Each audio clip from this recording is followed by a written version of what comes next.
sexual tango, or sexual Charleston, if you will.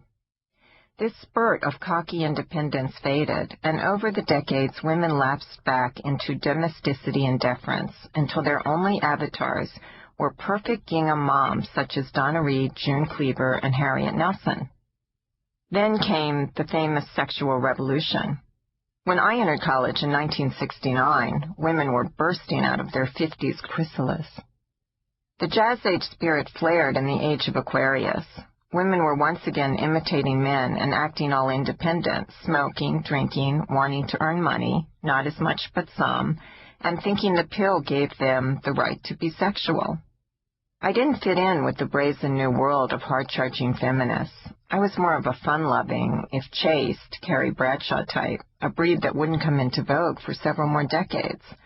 I hated the dirty unisex jeans and no makeup look and drugs that zoned you out, and I couldn't understand the appeal of dances that didn't involve touching your partner. In the universe of Eros, I longed for style and wit. I loved the Art Deco glamour of 30s movies. I wanted to dance the Continental like Fred and Ginger in white hotel suites, drink martinis like Myrna Loy and William Powell, live the life of a screwball heroine like Katharine Hepburn, wearing a gold lame gown cut on the bias, cavorting with Cary Grant, strolling along Fifth Avenue with my pet leopard. My mom would just shake her head and tell me that my idea of the 30s was wildly romanticized. We were poor, she'd say. We didn't dance around in white hotel suites. I took the idealism and passion of the 60s for granted, simply assuming we were sailing toward perfect equality with men, a utopian world at home and at work. I didn't listen to my mom when she advised me to get a suitcase with wheels before my first trip to Europe. I didn't listen to her before my first cocktail party when she told me that men prefer homemade dinner rolls stuffed with turkey and ham to expensive catered goose pate and exotic cheese wheels. Simplicity pays, she said smugly when all the guys swarmed around her sandwiches. And I didn't listen to her when she cautioned me about the chimera of equality. On my 31st birthday, she sent me a bank book with a modest nest egg she had saved for me.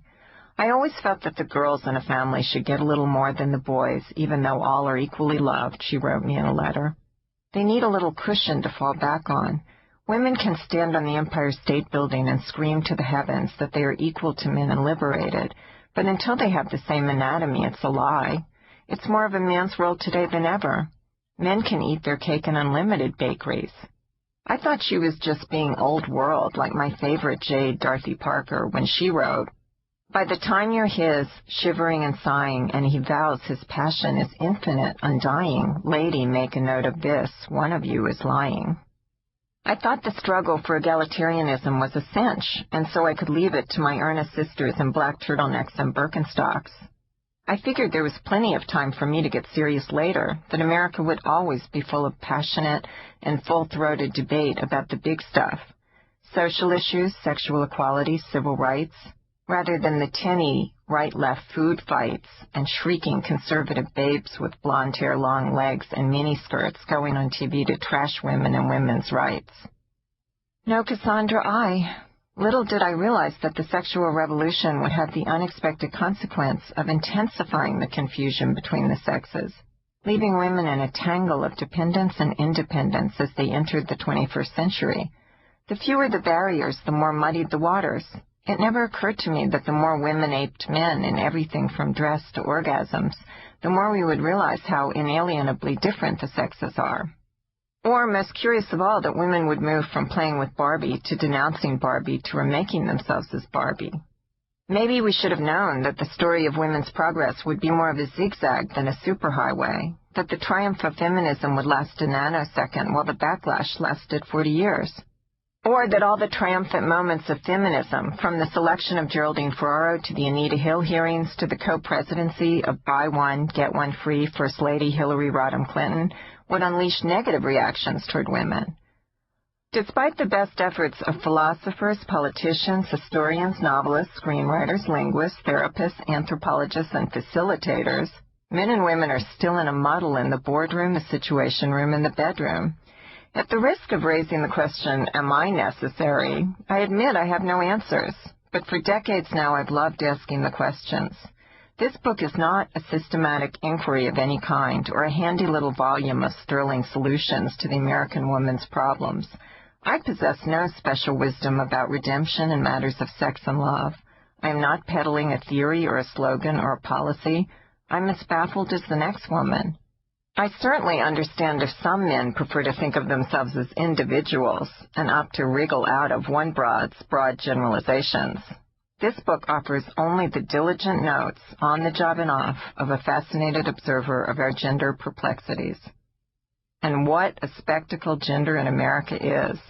The entanglements between men and women come in three forms: tragedies, comedies, and tragicomedies. Outrage regularly alternates with silliness. Illusions are often more interesting than realities. Causes and desires are regularly mixed up. Will there ever be peace?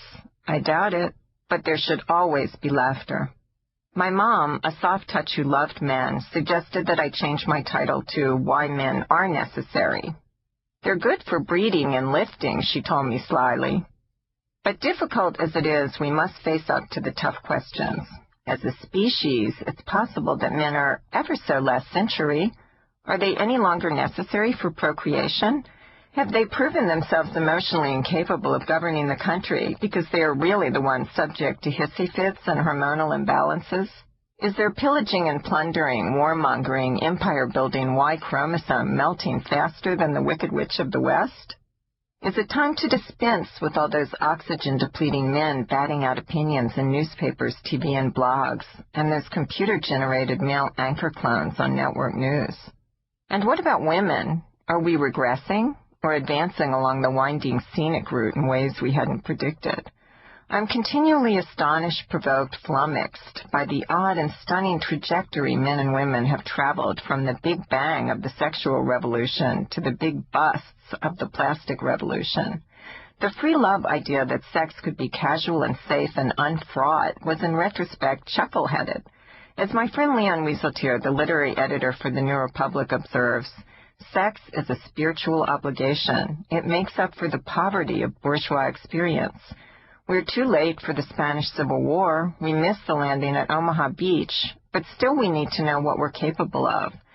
So it is in the realm of private life that we have to risk ourselves, to disclose ourselves, to vindicate ourselves. And the more private, the more illuminating. Our theater of self-discovery is smaller, and in this lucky but shrunken theater, the bedroom looms very large. It is the front line, the foxhole. The bedroom is where people who live otherwise safe lives can learn how cowardly or courageous they are, what their deepest and most dangerous desires are, whether they can follow the unreason within them to what it too can teach. Tolstoy said that modern tragedy should be set in the bedroom. If Gloria Steinem had had a crystal ball and flashed forward to a 2005 filled with catfights and women scheming to trap men, snag the coveted honorific misses, and get cosmetic procedures to look like Playmate bombshells, and dress, as Dave Chappelle says, like whores, would the sister have even bothered to lead that bonfire of the bras? I think not. Whether or not American feminism will be defeated by American conservatism, it is incontrovertibly true that American feminism was trumped by American narcissism. This is a season when the female beau ideal is not Gloria Steinem, a serious bunny, but Jessica Simpson, a simple bunny. And when Hollywood's remake of The Stepford Wives stumbled because it was no longer satire but documentary. I had to live through disco, pointy polyester shirt collars, greed is good, me decade, yuppie consumerism, and cigar bars, coming full circle from platform shoes and Diane von Furstenberg wrap dresses to platform shoes and Diane von Furstenberg wrap dresses before I was hit with a pang of nostalgia for the opportunity I'd missed in college. We would never again be so consumed with changing the world. The more time passed, the more Americans simply focused on changing themselves. We've become a nation of Frankensteins, and our monster is us.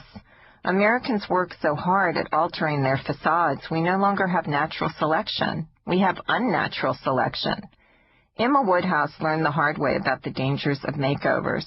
She tried to turn her simple friend Harriet Smith into a girl with airs and aspirations. Too late, Jane Austen's heroine realized that she had altered Harriet for the worse, from humble to vain. Literature is rife with cautionary tales about experiments in identity, from Dorian Gray to Jay Gatsby to Tom Ripley, whose murderous motto is, "Better